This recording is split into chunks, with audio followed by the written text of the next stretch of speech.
A solar eclipse happens when a new moon moves between the Earth and the Sun, blocking some or all of the Sun's rays from reaching the Earth.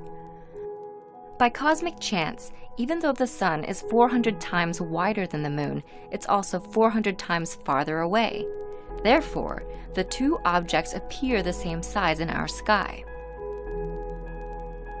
Astronomers are able to predict eclipses because the Earth and Moon have very predictable orbits. Why then isn't there an eclipse every month? The Moon's orbit is usually tilted a few degrees north or south in relation to the Earth. When the Moon does eclipse the Sun, it casts two types of shadows on Earth: a smaller, darker shadow known as the umbra, and a larger shadow known as the penumbra. There are four types of solar eclipses. The first and most spectacular is a total eclipse, when the Moon passes in front of the Sun off-center, never fully covering its surface.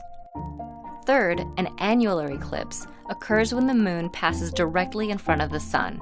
However, unlike a total eclipse, the Moon appears too small to fully cover the Sun. The Moon's orbit is elliptical, so sometimes it's closer to Earth and sometimes it's farther away. Last, a hybrid eclipse is when the Moon's position between the Earth and Sun is so finely balanced that the curvature of the Earth plays a role. The Moon will be farther away from some parts of Earth along the eclipse's path, resulting in an annular eclipse.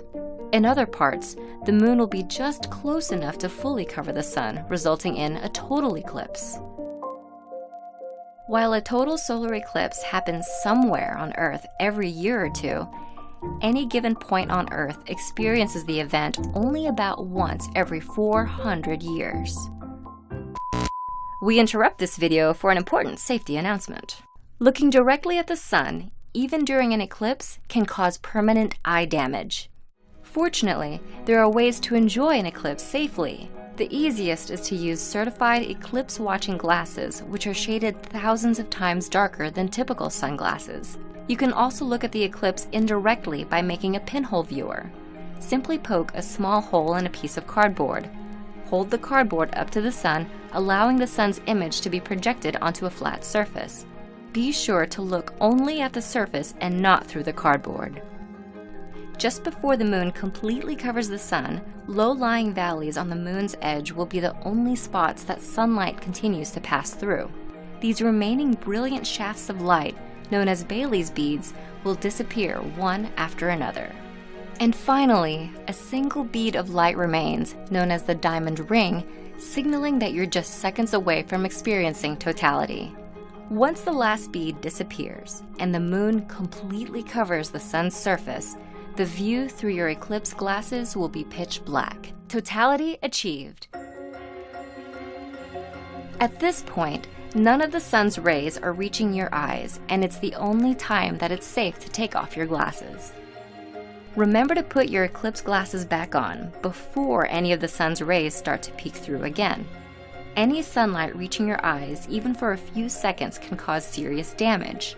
While an eclipse can last a few hours, totality typically occurs for less than 3 minutes. Animals and plants have also been known to alter their behavior during a total eclipse.